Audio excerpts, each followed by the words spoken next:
Baiklah, pada pagi hari ini kita mengadakan ibadah pada tanggal 17 Januari 2021. Masih berada di rumah dan ibadah ini langsung online dari gereja. Dan untuk itu mari kita mohon pimpinan dan penyertaan Tuhan untuk masuk ke dalam pembacaan dan pemberitaan firman Tuhan. Mari kita berdoa.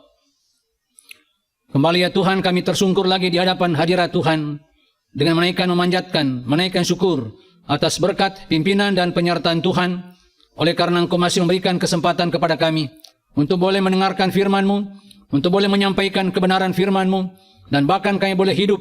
Oleh karena kami hidup bukan hanya melalui makanan, minuman, fasilitas, tetapi setiap sabda, firman yang keluar dari mulut Tuhan, itulah membuat kami hidup, membuat kami kudus, dan kami beriman. Oleh karena itu Tuhan, tolonglah kami semua, baik yang di rumah-rumah, di kamar-kamar, di pelosok-pelosok, di daerah-daerah, di pedalaman, di kota-kota, kiranya Tuhan ketuk hati mereka, sehingga firman ini boleh menguatkan yang lemah, menghibur di kala mereka susah, dan bahkan ketika mereka terpapar, di rumah atau di rumah sakit, mereka dapat dikuatkan iman mereka, lewat pemberitaan firman ini. Sambutlah firman ini ya Tuhan, karena kami sudah minta dan pohonkan, bukan dengan nama lain, tapi nama di atas segala nama, perantara kami, Kristus Yesus yang telah menebus kami, yang mengasihi kami, dan yang telah menjadikan kami anak-anak Tuhan. Didengarkan doa kami ya Bapa, bersabdalah, karena kami semua bersedia mendengarkannya. Ampun lemah dan dosa kami ya Tuhan, karena Engkaulah juru selamat, penebus dan pengampun kami yang selalu menyediakan penyucian lewat darah-Mu yang tertumpah di Bukit Golgota. Inilah doa kami ya Tuhan. Dalam nama Yesus kami pohonkan dan mohon pemberitaan firman Tuhan pada pagi hari ini. Haleluya. Amin. Sidang jemaat yang dikasihi Tuhan, pembacaan firman Tuhan terambil dari kitab Roma. Roma pasalnya yang ke-16. Roma 16 ayat 25 sampai ayatnya yang ke-27. Roma pasal 16 ayat 25 sampai 27. Segala kemuliaan bagi Allah, bagi Dia yang berkuasa menguatkan kamu menurut Injil yang kumasyurkan, dan pemberitaan tentang Yesus Kristus sesuai dengan pernyataan rahasia yang didiamkan berabad-abad lamanya, tetapi yang sekarang telah dinyatakan, dan yang menurut perintah Allah yang abadi telah diberitakan oleh kitab-kitab para nabi kepada segala bangsa untuk membimbing mereka kepada ketaatan iman. Bagi Dia satu-satunya Allah yang penuh hikmat, oleh Yesus Kristus segala kemuliaan sampai selama-lamanya. Amin. Pembacaan yang kedua terambil di dalam 1 Yohanes pasalnya yang ketiga, ayat 2, yang berbunyi demikian. Saudara-saudaraku yang kekasih, sekarang kita adalah anak-anak Allah, tetapi belum nyata apa keadaan kita kelak. Akan tetapi kita tahu bahwa apabila Kristus menyatakan dirinya, kita akan menjadi sama seperti Dia, sebab kita akan melihat Dia dalam keadaan yang sebenarnya. Setiap orang yang menaruh harapan itu kepadanya, menyucikan diri sama seperti Dia yang adalah suci. Yang berbahagia adalah kita yang baca firman-Nya dan yang senantiasa memperlakukan firman Tuhan ini di dalam kehidupan kita dari hari ke hari.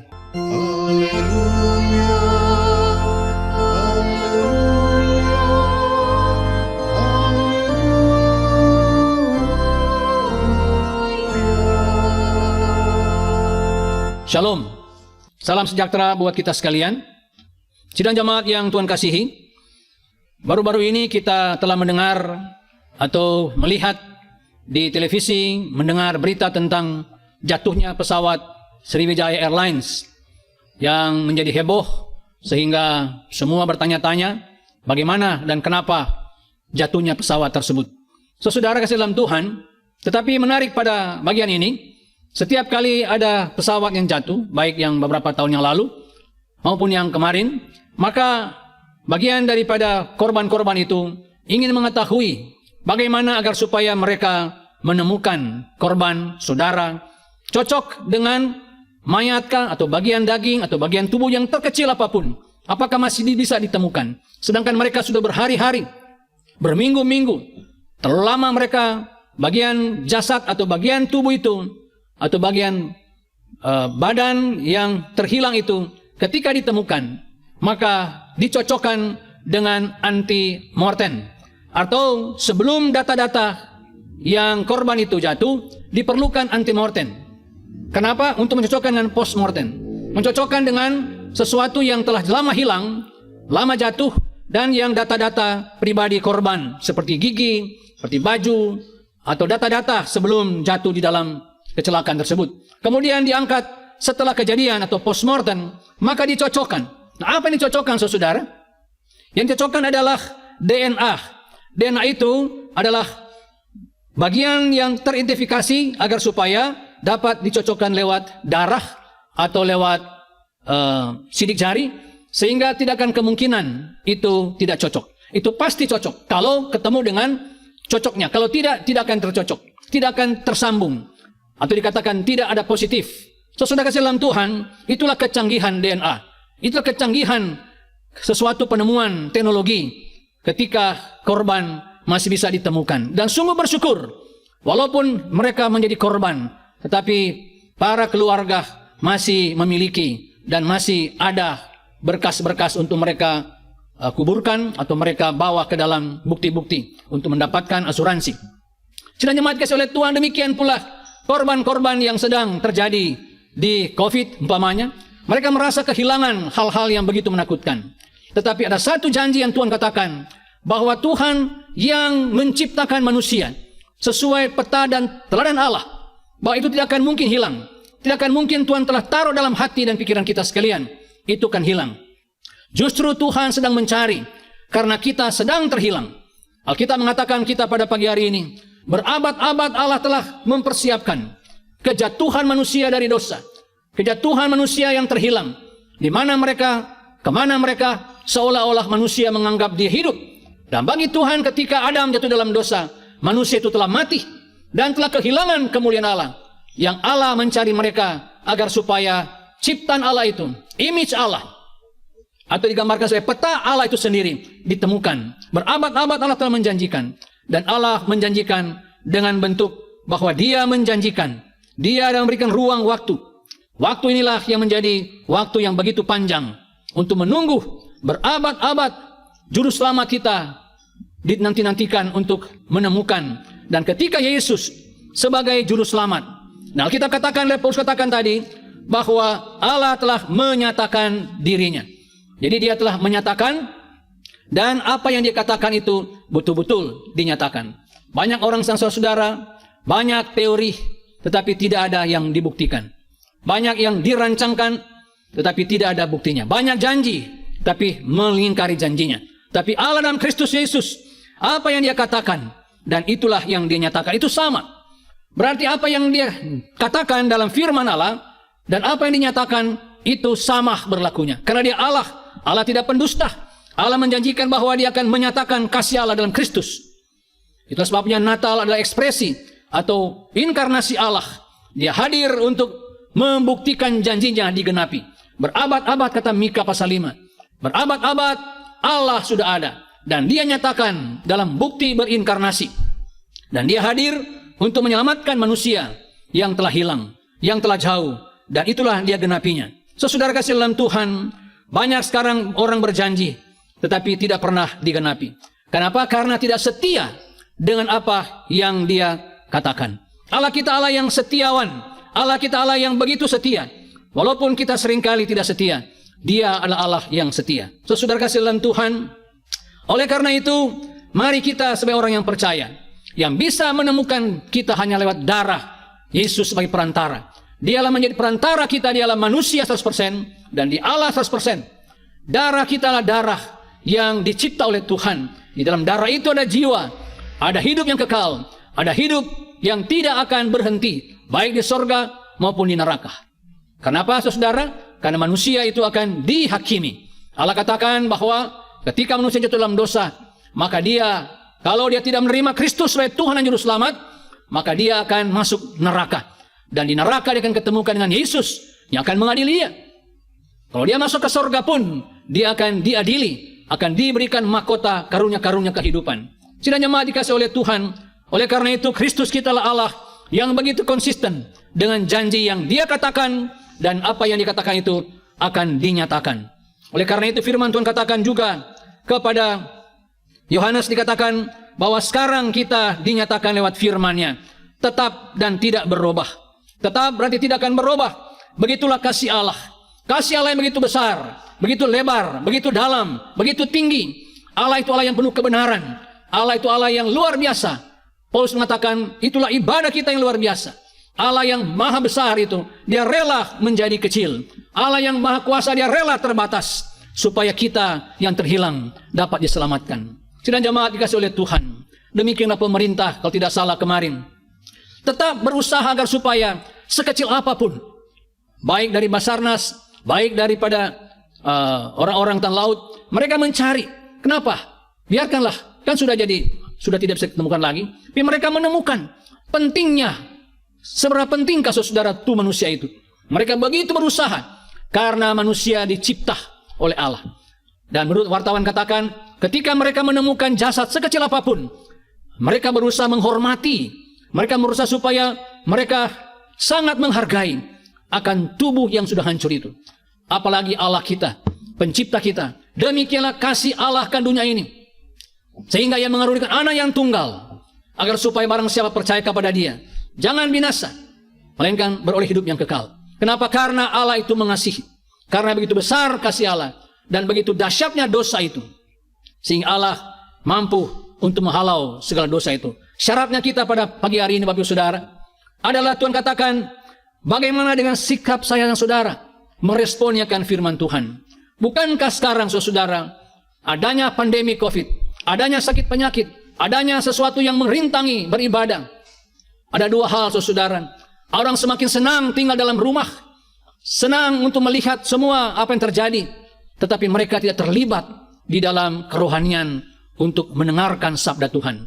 Sabda Tuhan yang seperti apa? Sabda Tuhan katakan bahwa orang-orang di Efesus, mereka orang kaya, mereka giat, mereka berkobar-kobar, tetapi mereka telah kehilangan kasih Allah itu sendiri. Mereka tidak lagi hubungan dengan Allah. Oleh karena apa? Karena mereka kehilangan kasih.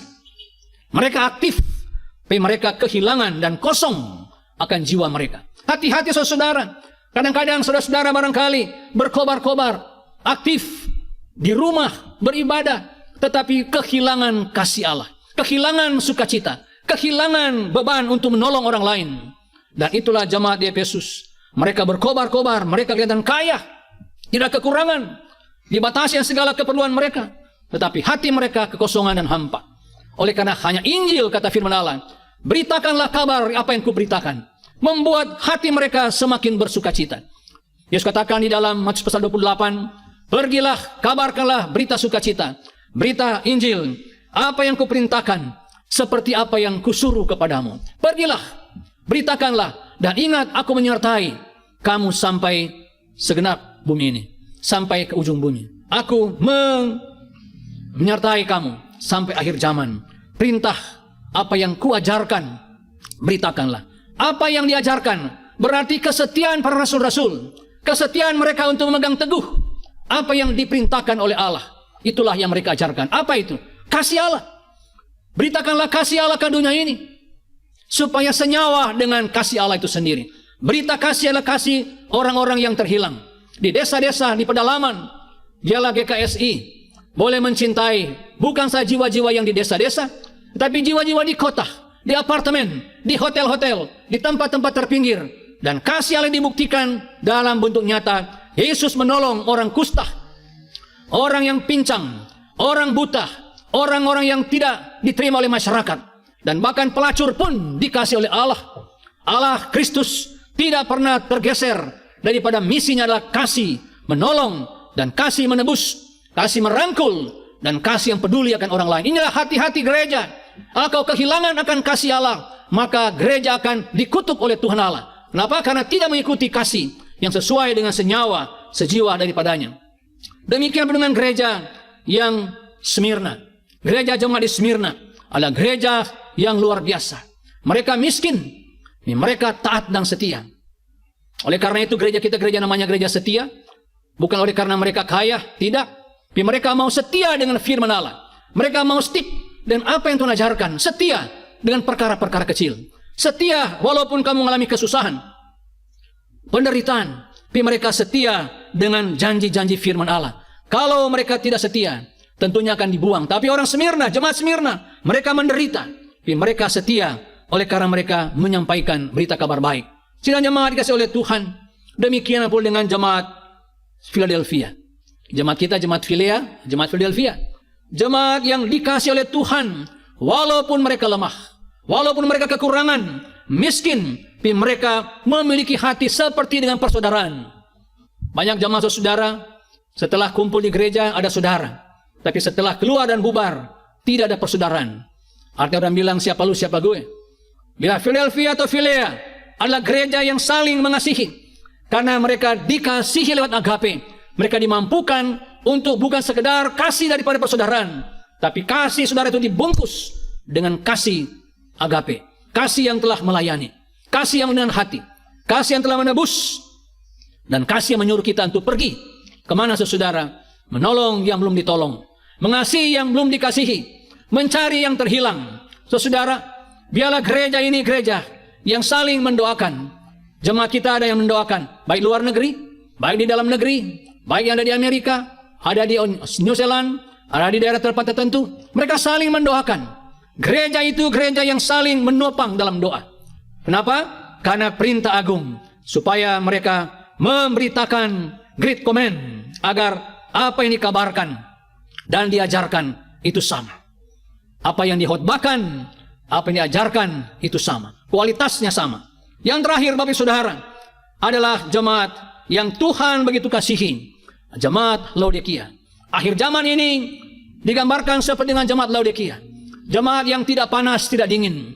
Mereka telah menerima Tuhan, tapi Tuhan katakan, aku muntahkan kamu dari mulutku. Hati-hati Bapak Saudara. Kadang-kadang kita menganggap kita orang Kristen, tapi kita dimuntahkan oleh Tuhan sendiri. Dan Tuhan katakan, jikalau Tuhan marah, Dia kasih kita, ingatkan kita, supaya jangan Tuhan muntahkan kita. Oleh karena Tuhan ganjar kita, Tuhan minta supaya kita yang miskin, padahal kita membutuhkan kekayaan daripada Allah. Tapi Laodikia berbeda saudara. Kelihatan mereka sehat, kelihatan kaya, kelihatan kuat. Tuhan katakan, justru kamu sedang dalam kelemahan. Kelihatan bagian luar kamu sehat, padahal kamu sakit rohaninya. Kelihatan kekayaan jasmani, tetapi sangat berkekurangan. Kenapa saudara? Karena Tuhan katakan bahwa marilah, ambillah emas yang ada padaku. Berarti sesuatu yang paling mahal ada dalam Kristus Yesus. Apa gunanya kita punya seluruh bumi ini, seluruh isi bumi ini, tapi nyawamu akan binasa. Yesus mengatakan bagi jemaat Philadelphia, kelihatan kamu kaya, tapi kamu pura-pura. Kekayaan itu hanya sebagian kamuflase. Hati kamu begitu hampa, kosong. Oleh karena kata, hai jemaat Laodikia, aku ketuk hati pintumu. Kembalilah kepadaku, ambillah emas, ambillah minyak, aku berikan kembali kepadamu.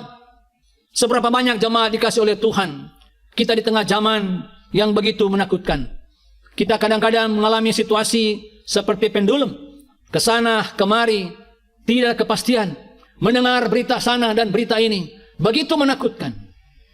Dan benar kata pujian mengatakan, zaman sekarang berjagalah. Lihat dunia bergelora. Pendengaran sini sana begitu menakutkan. Datanglah, lihatlah, kabar baik akan datang kepada saudara di pagi hari ini. Zaman sekarang berjaga-jagalah. Pendengaran sana dan sini tidak menentu, tidak kepastian. Bersandarlah kepada firman Allah. Sidang jemaat yang dikasih oleh Tuhan. Bangsa negara kita banyak digoncang agar supaya mereka melepaskan Pancasila dan Undang 45. Digoncangkan supaya bergeser landasannya. Bergeser dan bergoyang landasan NKRI. Tetapi bangsa negara ini akan melemparkan mereka, akan mempenjarakan mereka. Kenapa? Karena barang siapa menggeserkan dasar negara, mereka adalah musuh negara. Jemaat dikasih oleh Tuhan, demikianlah firman Allah. Barang siapa menggeserkan kasih Allah, dialah musuh Allah. Barang siapa menggeserkan pengorbanan Kristus di Golgota, dialah musuh Kristus dan anti Kristus. Oleh karena saudara pada pagi hari ini, jika saudara masih menakutkan, bingung, penderitaan, bahkan kita katakan sekarang banyak orang mati oleh karena ketakutan. Banyak zaman sekarang oleh karena kebingungan, anxiety. Mereka merasa tidak nyaman dalam dunia ini. Mari datang kepada Tuhan. Apakah saudara-saudara kategori jemaat Efesus? Jemaat kelihatan saudara-saudara berkobar-kobar aktif dalam gereja, padahal saudara kosong rohani saudara. Atau sudah setia seperti jemaat Smyrna. tetap setia dengan segala kekurangan, segala kemiskinan, segala beban saudara alami. Dan Tuhan katakan Allah akan memberikan mahkota kepada mereka, karena mereka setia dengan segala penderitaan. Ataukah saudara sebagai jemaat yang di Laodikia, jemaat yang pura-pura kaya, pura-pura ada segala-galanya, padahal dia sedang sakit.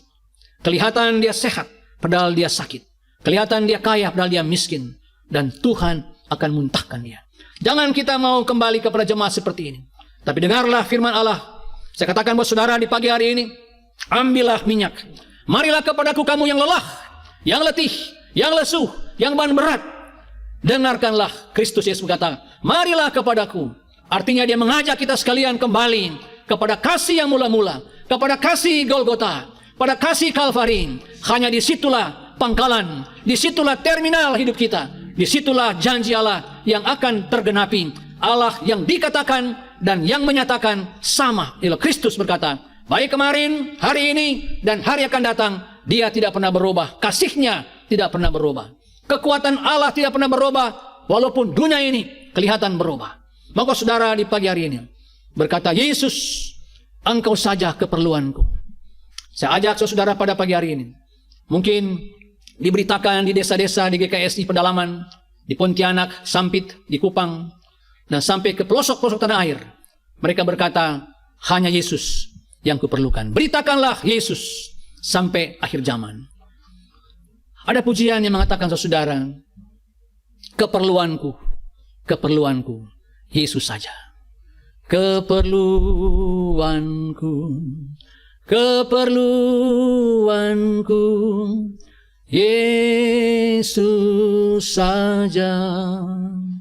Keperluanku, keperluanku, Yesus saja.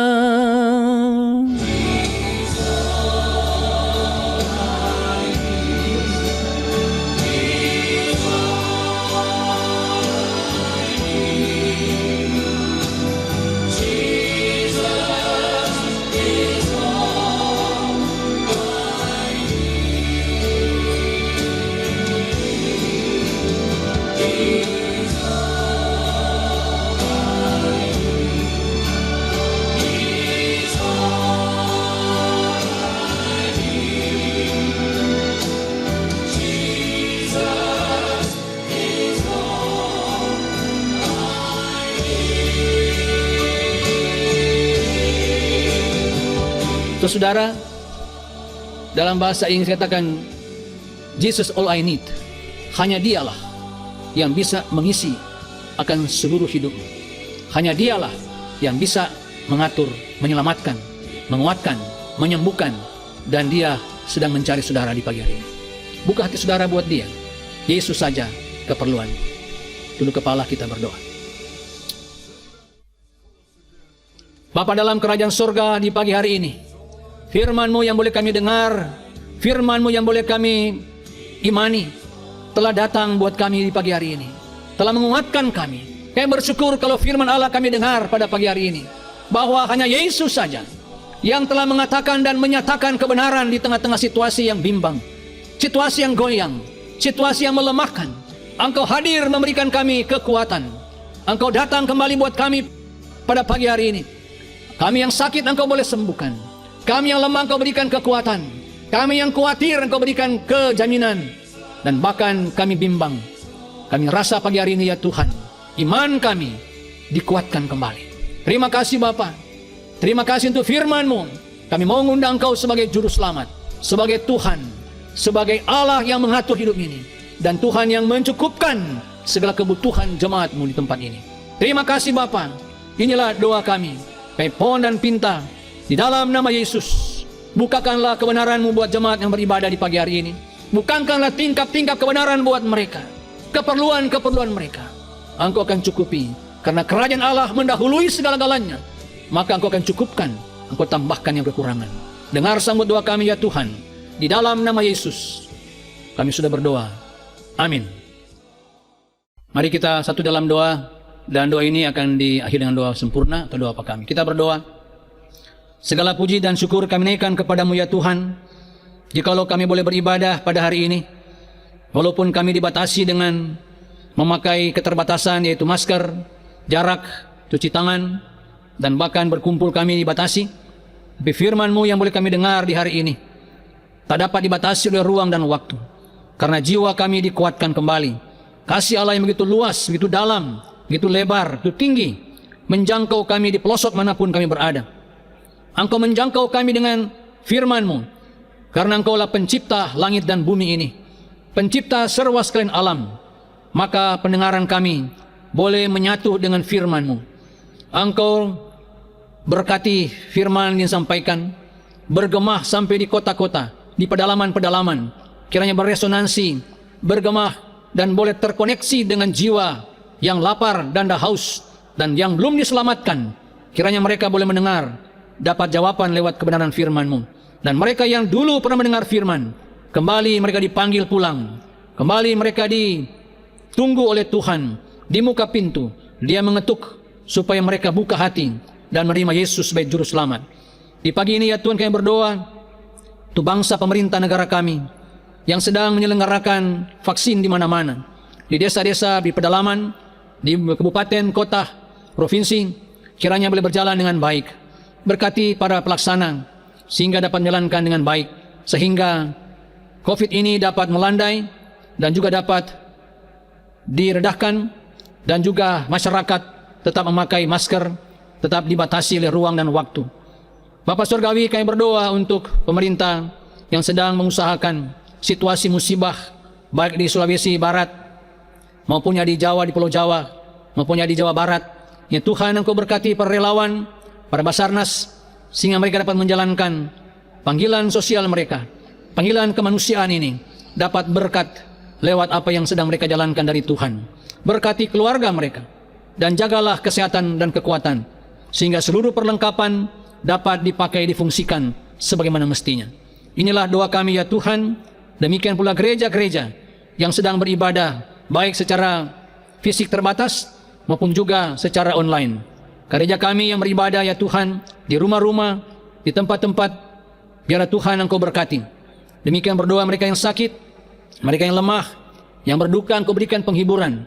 Berdoa untuk keluarga Mas Neno yang masih dalam pemulihan. Kami bersyukur juga Tuhan untuk keluarga dia yang seputra yang Tuhan telah sembuhkan.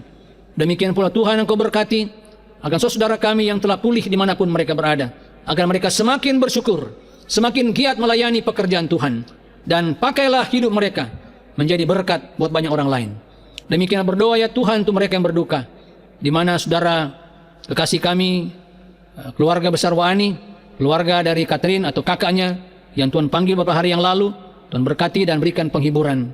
Demikian pula berdoa untuk keperluan-keperluan saudara kami, anak-anak kami, adik-adik kami yang sedang studi baik di TK, SD, SMP sampai ke universitas. Dengan segala keperluan mereka Tuhan, Engkau cukupkan agar mereka Bapa berpadanan dengan normal baru, agar mereka juga Tuhan dapat bersyukur untuk dapat menerima pelajaran-pelajaran walaupun secara medsos atau elektronik. Terima kasih Tuhan untuk rekaman pada pagi hari ini. Masih banyak pokok-pokok doa kami yang akan kami doakan. Biarlah mulut kata bahasa hamba-Mu yang terbatas, dan mari ya Tuhan sempurnakanlah doa kami yang kurang sempurna, dan sempurnakan dengan doa yang pernah Engkau ajarkan, berdoa bersama-sama.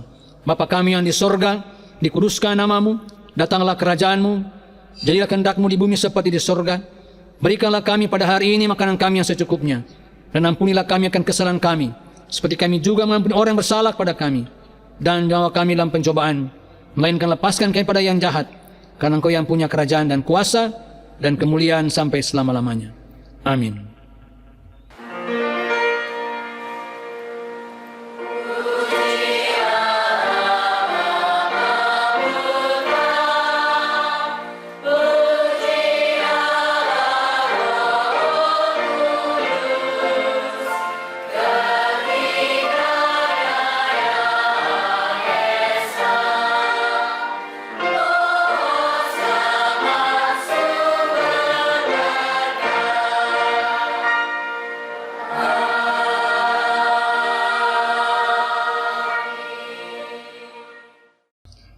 Demikian jemaat, ibadah kita telah selesai. Kiranya kita dapat berjumpa ibadah di gereja pada minggu-minggu yang akan datang. Shalom, selamat pagi, selamat hari Minggu, Tuhan berkati.